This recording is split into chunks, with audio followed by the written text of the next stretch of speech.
All right, y'all. Welcome to Street Church. Congregation, come on in. And for first time visitors, welcome, welcome, welcome. All right, y'all, listen. This video is about Snoop Dogg and his recent comments towards Donald Trump.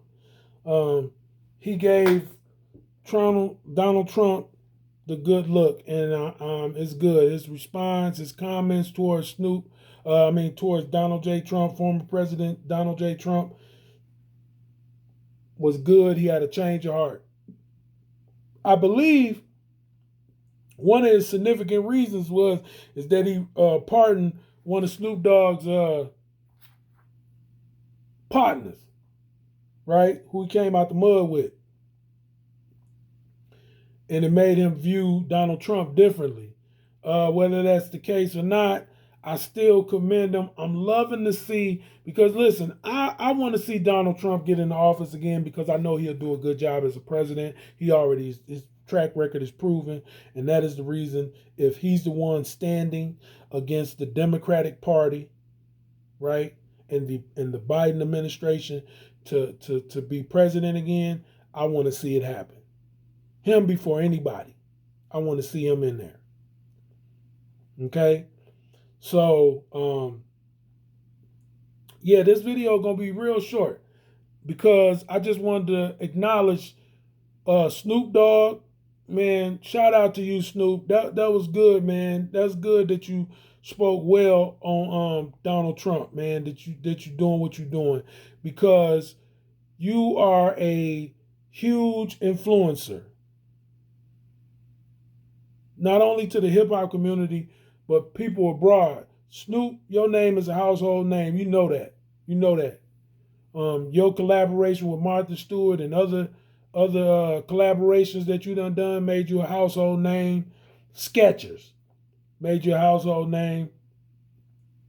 Other things that you did way before that, way before Martha Stewart, way before Skechers made you a household name. But these things have solidified you in recent years. You know what I mean? And just grew your legacy even more. And whether or not, you know what I'm saying, you spoke well on Donald Trump, I still give you your legacy. I give you your flowers for your legacy that you created. You know what I'm saying? Because you done did some things outside of music. That's great. I seen you with the kids for years with the football. And I know you done did probably more than just that. So,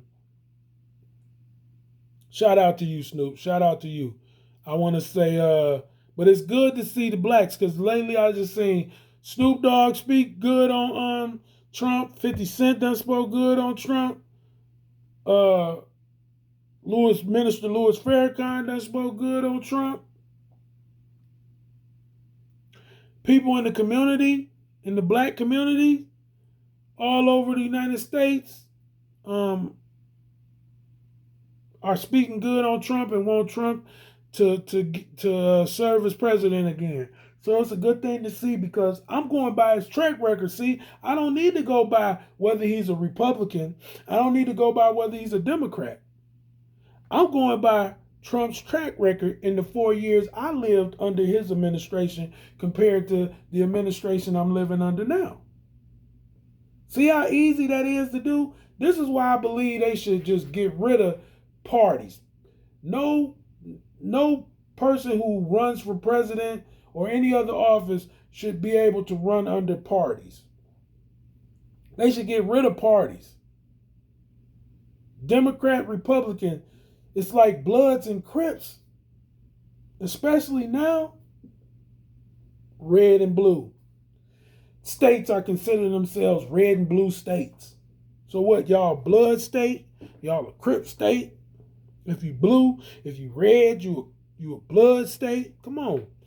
This is the reason why we divided, because we divided because of these two parties that the officials and politicians affiliate themselves with one party and the other, and then automatically we divide it because we say we're Republican or Democratic. And that's why we should get rid of it. That would get rid of some of the corruption right there.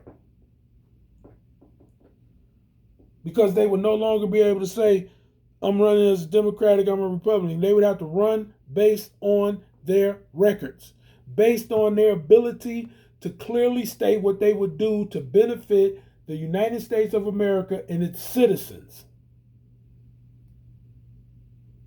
The policies, the politics. Why do you think that you qualified? Not running just as a Democrat. Because we know people just vote just because somebody say they're a Democrat. And we know that they vote just because they say they're Republican. And we know that both parties can manipulate that.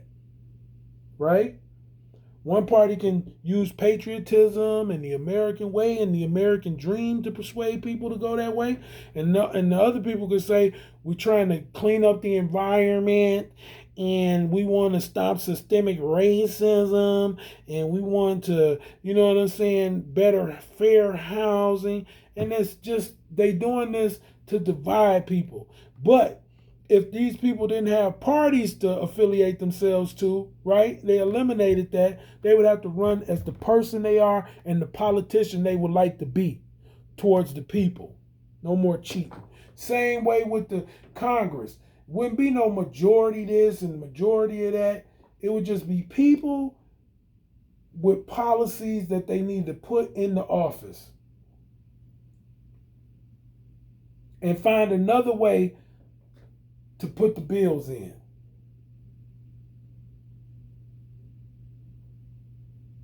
Find another way to introduce them bills, because now it's like, well, who's got the majority of the House? The Republicans, and then it's divided, right? Who's got the majority now? It's the Democrats. We're going to fight for another 4 years of us fighting. They only have us fighting.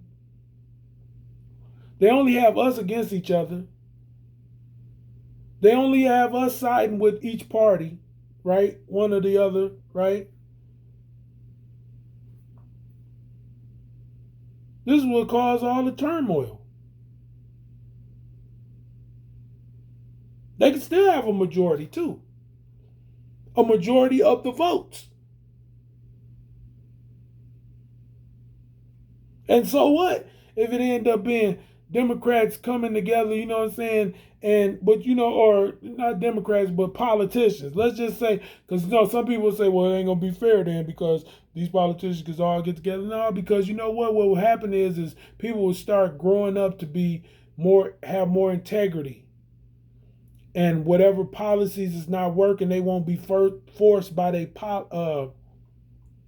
whatever policies are not working, they won't be forced or coerced by their individual parties, like Republican and Democrats, to go with it, right? They can go from their heart and they can go from what they're hearing from their own families and the local constituents in their districts, right? They can actually hear from the people that it's affecting.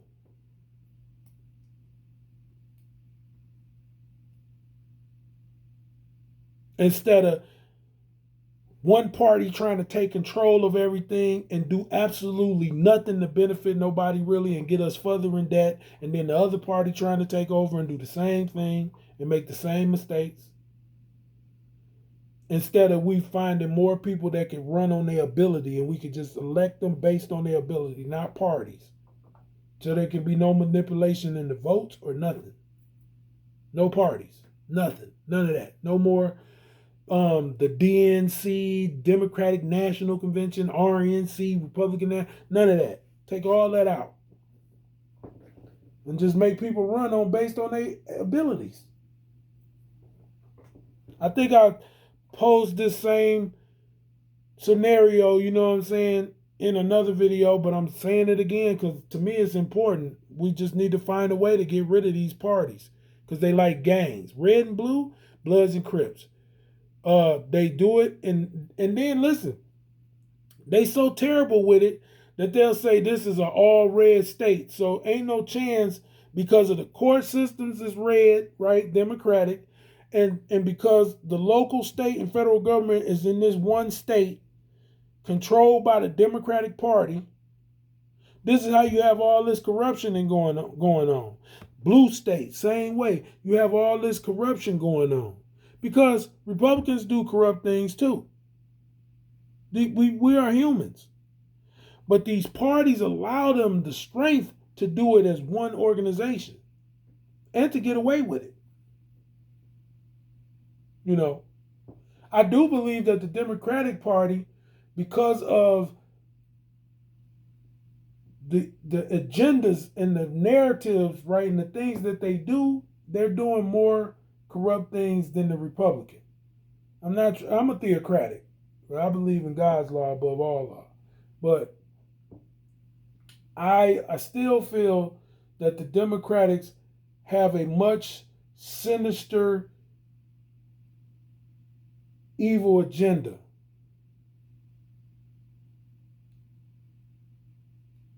And I believe that they worship Satan. I believe they practice witchcraft and divination and do things that are evil in God's sight more than the Republicans. I do believe that. And I'm going to stick to that. And that's not allegedly. So anyway, listen, this was short though. I just want to give a shout out to Snoop again. Snoop, you the man for that, man, because you kept it real. You kept it real. You know what? And you wasn't scared of the backlash when you said it. And listen to me, Snoop, if you see this video, man, if they try to turn against you because you spoke good on Trump, man, don't apologize, man. Don't apologize. Don't apologize. If you stick with what you said about Trump, you're going to be on the right side of history. Trust me. So if you see this, Snoop, this is just from little lowly old me. Street Church Network. Miller the ex-Dilla. If you see this video, man, don't change a word. Don't apologize for nothing. Because they most likely will come at you. They'll come at you and 50 Cent in a minute. You know, they're going to come at you, strike at you. Media going to have some negative to say because they controlled by those who do evil and are the children of Satan. But don't move. Don't move your line. Don't budge. Don't budge from what you said. You said it, and you said it, and that's it. Snoop, shout out to you, man. Listen, this is Street Church. I'm letting the congregation out. God bless.